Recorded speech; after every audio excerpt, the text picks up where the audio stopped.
Guys, welcome. Collective reading tayo ngayon. So, timeless to, no? Kung kailan mo lang to mapanood and mag-i-start, okay? So, tingnan natin kung ano yung energy ng person mo. Be open-minded po, hindi po halos lahat makaka-resonate, kaya piliin nyo na lamang. And thank you nga po pala sa mga nag-subscribe, lalo na sa mga bumabalik. Marami pong salamat. Give me the message. Ano yung energy ng person mo?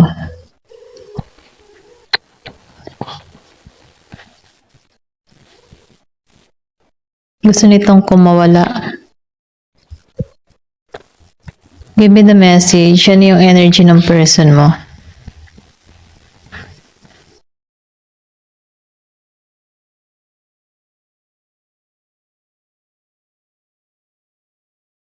Nakikitaan ko dito, no?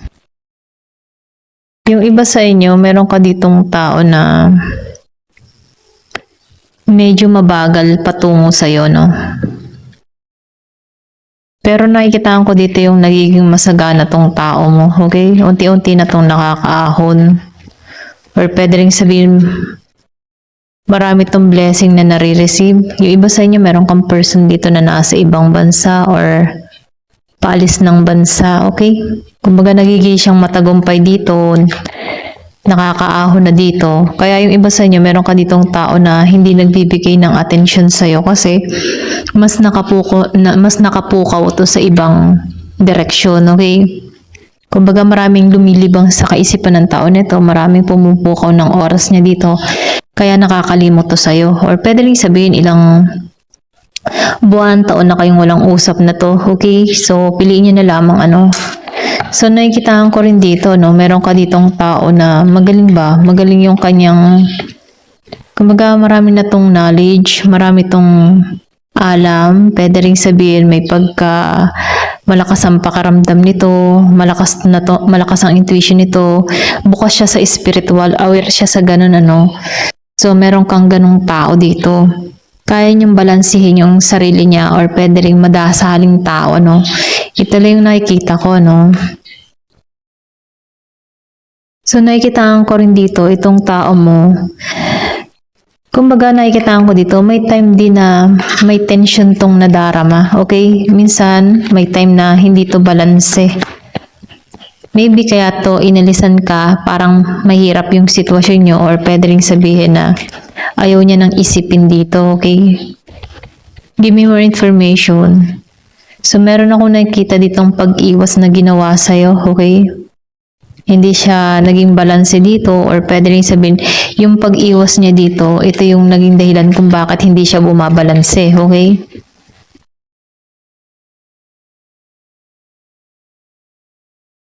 So, nakikitaan ko dito, no, meron kang tao dito na sarili niya ang kanyang iniisip.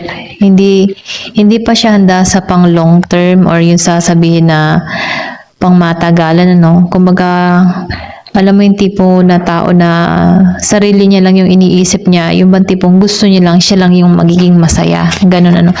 Kumbaga, may pagka-ugali ito na sarili lang. Yung sarili niya lang lagi ang iniintindi, inuunawa niya. Mapapansin mo yan nung nagsasama kayo, okay? May pagka-selfish to. Gusto niya siya lagi ang masusunod. Gusto niya siya lagi, ganun, okay? So, nakikitaan ko dito, itong tao mo, meron ka ditong person na Virgo, Capricorn, Taurus. Meron din ditong Scorpio, Cancer, and Pisces. Merong Virgo, Aries, Leo, Sagittarius. So, nakikitaan ko dito, hindi to available sa kanyang nararamdaman, sa kanyang pagpapahayag, ano, ng kanyang saloobin sa'yo, or kung mapapansin mo, pwedeng matagal ka na nag-iintay dito, pero hindi to nagpaparamdam kasi itong tao na to, mas nakatuon to siya sa kanyang pera, okay? Kumbaga, isip na isip to kung paano lalago yung pera niya, kung paano siya uunlad dito, okay?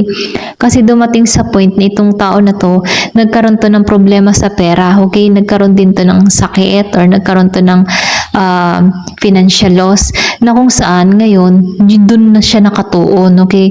Yun yung priority niya. Gusto niyang lumago, okay? Ito lang yung nakikita ko, no? So, itong tao mong ito, nagkaroon to ng kaliwanagan. Pwede rin sabihin na meron tong kalukuhang nagawa na kung bakit naubos yung kanyang kabuhayan dito. Pero dumating sa point na natauhan to dito, no, na humahanap to ng balanse. Pero ganun pa man, hinahanap niya yung balanse dito, pero hindi pa niya makita. Kumbaga, pwede rin sabihin bago pa lamang, or pwede rin sabihin nakakaranas to ngayon ng paghihirap, okay? Pero ganun pa man, ito yung gusto niya mangyari dito eh. Or pwede rin sabihin nangyayari nito sa kanya ngayon, ano, na unti-unti niya nang naiaahon yung sarili niya dito. Meron ditong tao kang umalis, or pwede rin sabihin ng ibang bansa na kung saan ano, yung bang tipo na unti-unti na siyang nakakaahon kasi nakakasahod na, or pwede rin sabihin na kumikita na muli siya, mga ganun ba, okay? So, itong tao na to, hindi ka nito pinapansin, hindi ka nito binibigyan ng oras at panahon dahil mas nakatuon siya dito sa kanyang pag-iipon, sa paglago kasi nawalan to, okay? Kaya lang dito sa The Empress, nasasayang niya yung opportunity na sana lumalago pareho kayo, pero dahil sarili niya lang yung iniisip niya dito, hindi ka nito pinagtutuunan ng pansin, okay? So, nakikita ko dito, alam ng tao nito kung kailan ka pupuntahan, okay? Yung bang tipo na kung kailan niya gusto, doon na lang siya biglang susulpot sa'yo, na kung saan ikaw pwedeng magbago yung nararamdaman mo, okay? Ito lang yung nakikita ko, no? So, nakikita ko dito yung person mo, nagiging siyang makasarili. Kumbaga, sarili niya lang muna ang iniintindi niya, gusto nitong makaipon, gusto nitong lumago, gusto nitong maging matagumpay, ganon. Ganon yung energy nito. Kumbaga, ginising to ngayon dito kasi naranasan nito yung pagkawala.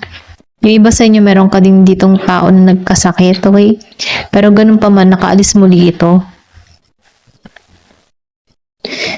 Yung sinabi ko nga kanina, no, tinatrabaho nito yung pera niya, yung financial niya, okay? Lumabas nga, no? So, mas nakatuon to sa kanyang paglago, sa kanyang pag-unlad. Ayan. Malakas ang Taurus, malakas ang Virgo. So, nakikita ko dito yung pagbangon ng tao mo, okay? Babangon tong muli kasi naranasan nito ang pagkawala as in wala, okay? So, nagkaroon din to ng karamdamang sakit, okay?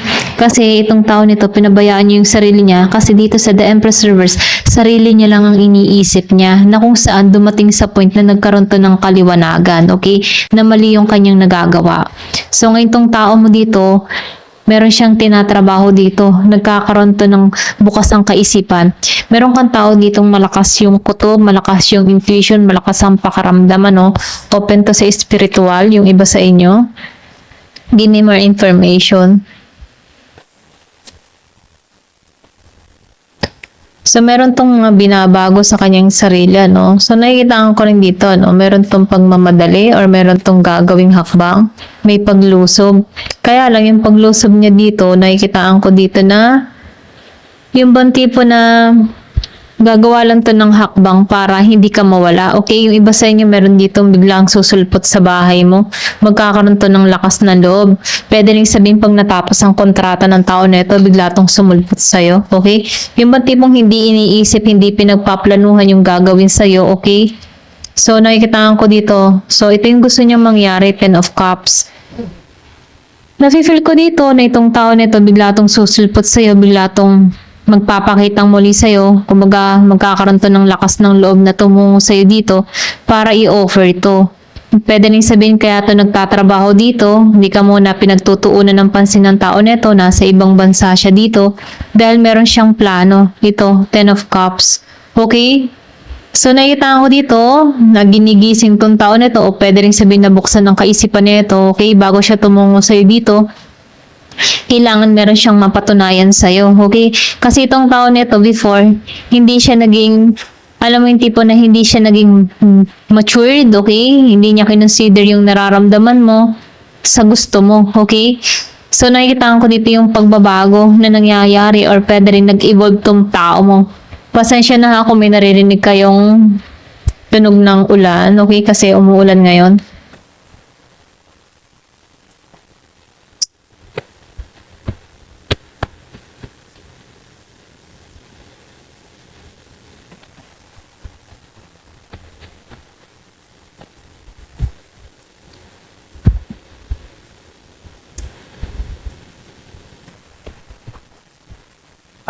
So, nakikitaan ko dito, no, yung iba sa inyo, malaki ang pinagbago. Ito lang ng feel ko, no. Yung bang tipo na handa na tong tao mo, okay? Handa na tong tao mo sa'yo dito, pero ikaw ngayon ang hindi na handa dito, okay? Wala kang offer para rito. Or pwede rin sabihin, nagbago ka rito. Yung iba, no, hindi halos lahat. So, nakikitaan ko dito yung pagdadamot mo ng oras. Ito lang yung nakikita ko.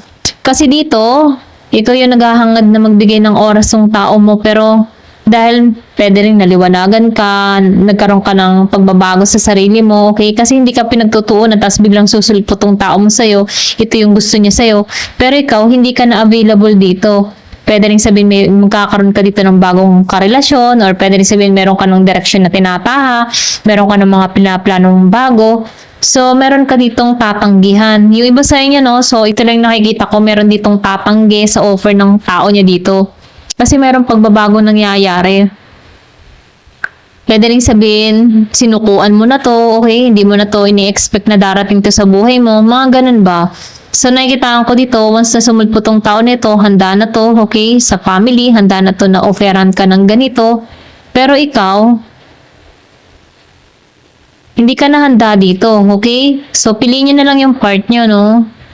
Ito lang yung nakikita ko. So, meron ditong Scorpio, Cancer, and Pisces, Virgo, Capricorn, Taurus.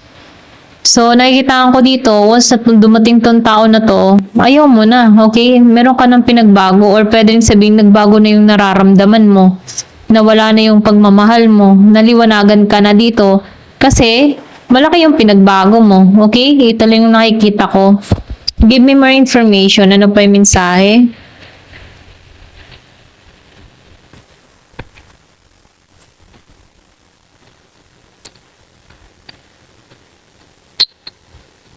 Diba, nakikitaan ko dito, handa na to eh. Handa na tong... Yung ba tipong handa na siya, pero hindi ka na handa. Iba na yung gusto mo. Okay? Ito lang nakikita ko, ano. So, itong tao na to, oh, diba? The Star. So, nakikitaan ko dito, no? Itong tao mo dito, tutungo to sa'yo. Pero hindi ka na handa dito. Kumbaga ngayon, maybe ngayon, hindi to nagpaparamdam sa'yo, okay? Pero in the near future, pwede rin sabihin magbago na yung nararamdaman mo, saka tututungo sa'yo once na meron ka ng pagbabagong ginagawa sa sarili mo. Pero nakikita ko dito, mas nakapokus ka na sa ibang direksyon. So itong taong ito, saka siya o-offer sa'yo dito ng pagmamahal niya rito, okay? Gustong ayusin, gustong maging matagumpay itong connection. Kasi gusto nitong yung ba tipo na maging maayos, maging masaya, maging matagumpay kayong dalawa, okay? Balance. Or pwede rin sabihin na saka tututungo once na meron ka ng binabago sa sarili mo, okay? Malaki na yung pinagbabago mo. At pwedeng ma-inlove to lalo sa'yo, no? Sa malaking pagbabago. Kaya itong tao nito, hindi to susuko na suyuin ka dito, okay? Kasi gusto ka nitong makamtan dito sa The Star. So, nakikita ko dito, ginagabayan tong tao na to patungo sa'yo kasi gusto niya itong makuha. Ito, corona dito at ikaw yung tagumpay niya para rito. Okay? So, meron tong offer na parating. Okay? Kumbaga, itong tao nito, once na tumungo na sa'yo, steady na siya sa'yo. Na kung saan before, hindi pa siya steady dito sa The Empress Reverse. So, ngayon itong tao nito, once na meron ka ng binago sa sarili mo at meron ka ng kumbaga noon, parang nawalan ka ng pag-asa dito, o hindi mo na rin ito inaasahan, saka tututungo sa'yo. Once na inaayos mo na yung sarili mo, na-attract mo tong tao na to. Ito lang yung nakikita ko, no? So, meron ditong pagbabago na mangyayari sa'yo, okay? So, tingnan natin dito yung mensahe. Sa iyong angel number. Give me the message. Ano po yung mensahe?